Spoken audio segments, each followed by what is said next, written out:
Hey folks, Pastor Josh here, and we are going through Galatians chapter 5, and we have been very much in depth with this, and I'll tell you, I have learned a lot from studying this book. I have learned a lot of the feel of this book, a lot of the tone of this book, and just the heart of Paul in this book. I've learned a lot. So that's why I encourage you always to open your Bible, get your pad of paper and your pencil or your pen or whatever you use to write with, and take notes, because you will learn a lot. I've learned a lot doing these things, taking notes and doing studies and things of this stuff. I've learned a bunch. I'm serious. So do that. Now these are all we're through chapter 5, and we did verses or chapters 1 through 4. If this is the first time you've listened to these, maybe you've listened to them, you've not taken notes. I want you to go back. They're labeled correctly. They're labeled correctly on YouTube, and as well, if you are a Facebook Genoa Family Devotions member, they're all on there too. And they're labeled correctly on there too. Go back and look at them. If you've not taken notes, go back and watch them. You know, they're 15, 16 minutes long. I'm not saying watch every single one in one shot, but take 15 minutes out of your devotional day, and just watch it and just take notes. It's not gonna do you any harm to get in God's Word any more than you already are. It's not gonna do you any harm to do that. So this is a very good study. And it's a very pointed study.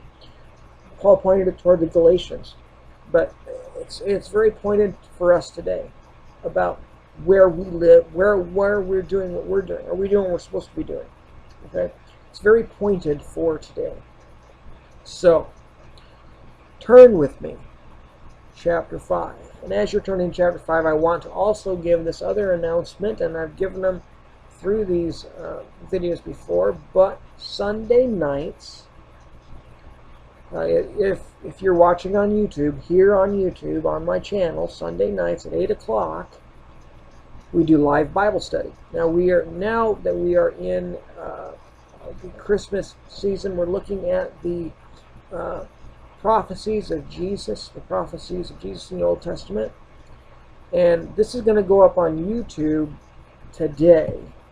Today is the 8th of December, so we are going to be doing on Sunday, we're going to be doing, I've got it written in here, let me see, it'll be this Sunday, on the 11th of December, we're going to be doing Micah chapter 5, and if you are viewing this after the 11th of December, the live stream is on my YouTube channel as well. If you're a Facebook devotional friend or member, it is on there as well as on Twitter if you're on a Twitter follower too. So it's all there. It's just because it's live and it's done doesn't mean you miss it. It's all going to be there for you. So just watch, just get some things. Micah 5 on the 11th of December. We'll be doing that 8 o'clock Sunday nights, every Sunday night. Good Lord willing, and the creek don't rise, or the snow doesn't get higher than the house. Okay, we do those things every Sunday night. So, with that being said, I hope you're at chapter 5 in Galatians. We are looking at verse 9, and we are going to follow down from there. Let's go there. Verse 9, chapter 5. He says, or is it? No, it's not verse 9. It's verse 10. Verse 10 of chapter 9. It says, I have confidence in you that the Lord, confidence in you through the Lord, that you will not think otherwise. But he who is troubling you shall bear his judgment, whoever he is. So the person that is the leader of this group, that has bring these people together to try to dissuade them from the truth will bear his judgment. Now, evidently and obviously, it's more than talking about a human person. Okay? But it's talking about the enemy, the adversary, who is using this person to pervert the gospel. And in using this person, the adversary will bear his judgment. Right? Read the back of the book. He'll bear his judgment. Now, and the person, and I do not want to shortcut this as well. The adversary will bear his judgment, yes. Okay? But the person being used by the enemy, if the person has not turned back to God or turned to God before their death, before they go on to eternity, they too will bear judgment. Okay? The enemy is going to bear judgment, regardless. He's going to bear judgment. But the person being used by the enemy, if that person does not turn their back on that way of thinking and turn their heart toward God before they die, before they go on to eternity, they will bear judgment as well. Okay? There's always an opportunity, if we're believing and if we're breathing, and we're alive, there's an opportunity for us to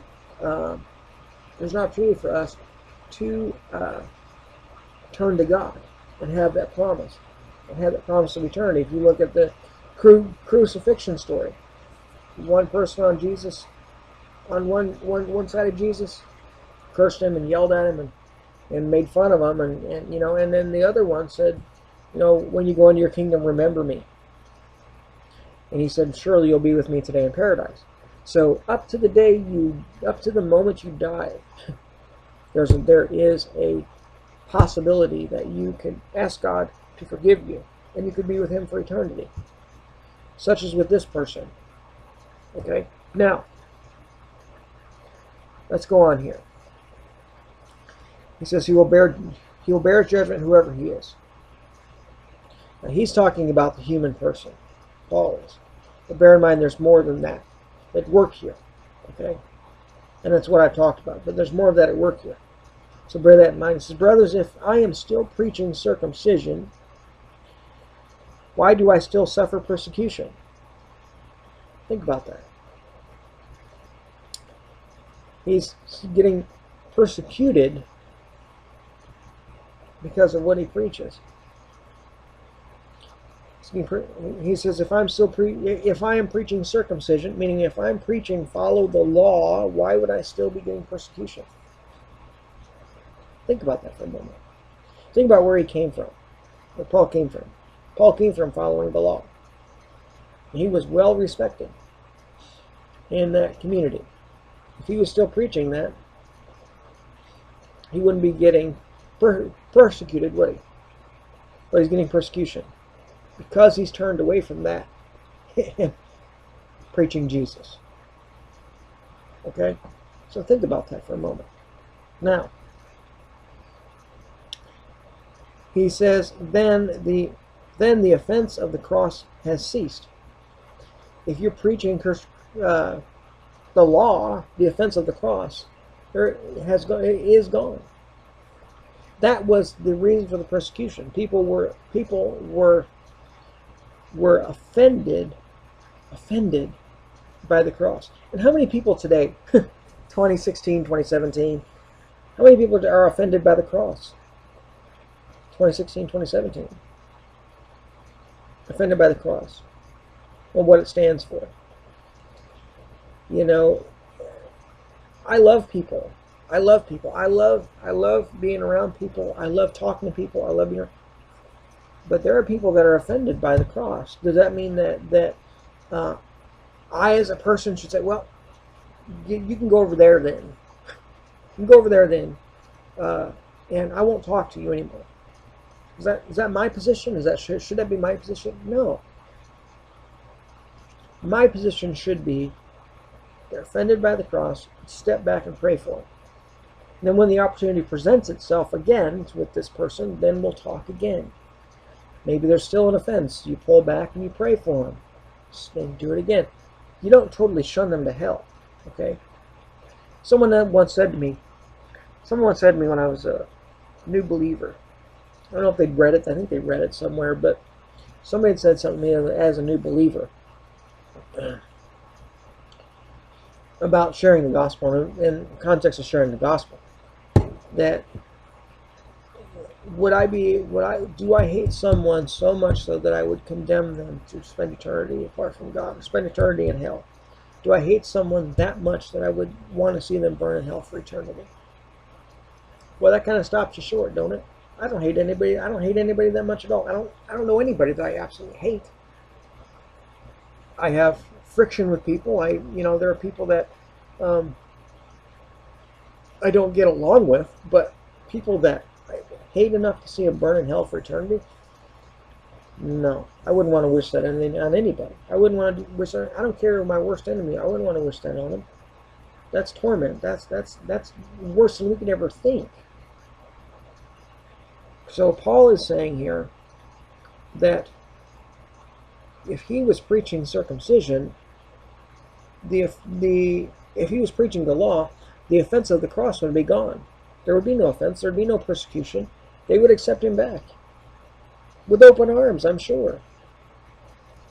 Okay, so he's saying, if I'm preaching this, then why am I still being persecuted? He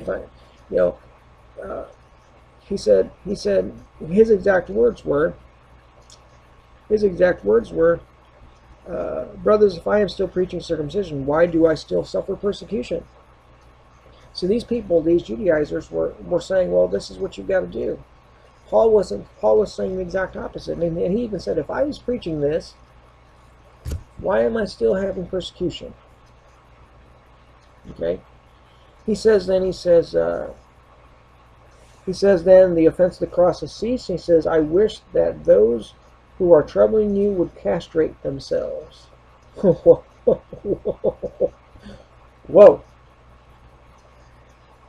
Whoa. That's kind of harsh, isn't it? But if you think about it, they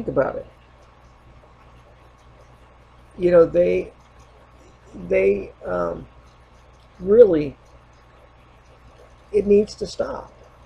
It needs to stop. And he's angry. He's angry here. But it needs to stop. He says, you brothers have been called to liberty. He's pushing back at him. You brothers have been called to liberty. He says, only do not use liberty to give an opportunity to the flesh. So do not use this liberty to give opportunity to sin. Well, think about it. Well, think about what I said in one of the last couple videos. I said that there's no precedent for giving your heart to Jesus and then living the way you want to live because you've given your heart to Jesus 20 years ago. So you can go back to your old life and be fine. Paul says right here, do not use this liberty to give opportunity to the flesh. So do not use that liberty of Christ has given you to go back to your old life and say, oh, I'm fine. Fine. That's not what it says. There's no precedent for that.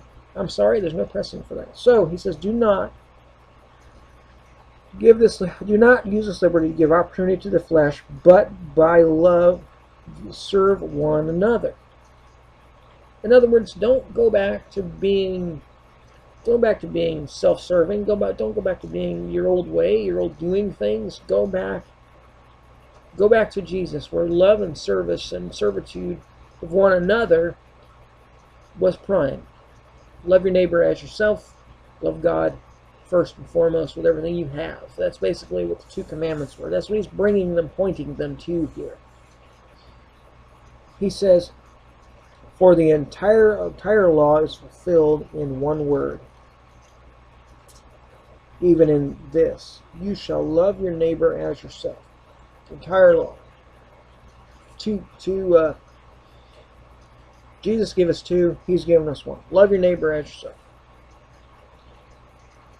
But if you bite and devour one another, take heed that you are not consumed by one another. So we're going to go over. I'm just telling you, we're going to go over. To finish this section, we're going to go over.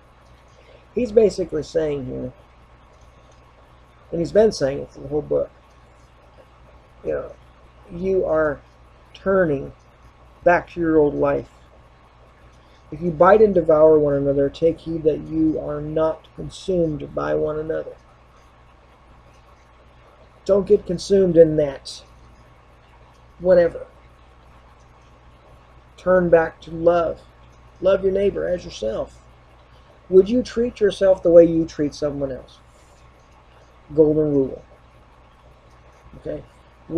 How would you want to be treated? Would you treat yourself the way you're treating that person? I don't think so. Would it tick you off? This is my vernacular. Okay? Let's just think about our day. Think about our day. Think about this Christmas season. Think about our day. Think about our day. So you're out shopping. Maybe it was Black Friday. Maybe it was during the week. Whatever. Stores are packed. Think about that day you go in there. You want to get something.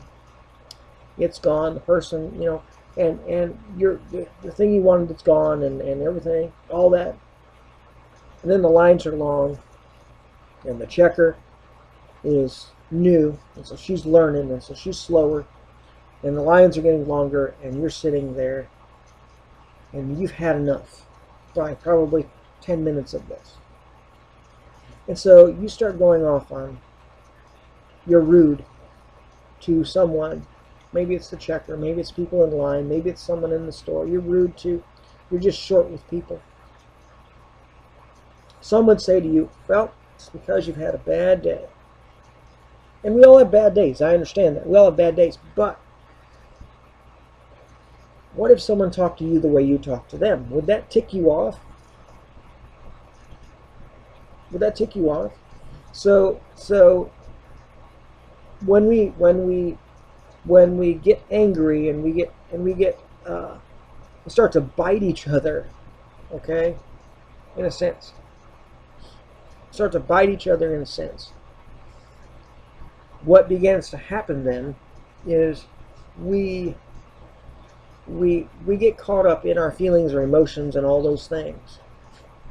But if you stop back and you look and you think, okay, well, I yelled at that person and I felt justified. Well, okay, fine. But what if it was you being yelled at? Would that tick you off? You were ticked off at them, but it would tick you off if you were going along and you're minding your own business and doing your own thing and somebody did that to you? Love your neighbor as yourself. Love your neighbor as yourself, especially this holiday season, especially Christmas season. Okay? Love your neighbor as yourself. Be kind. Paul's basically saying, be kind. Love one another. This going back to the law doesn't promote that. It doesn't promote that. Okay? Jesus promoted that. So, that's my challenge. We are 18 minutes and 25 seconds at this point. And that's my challenge. So until next time, it's Pastor Josh. God bless.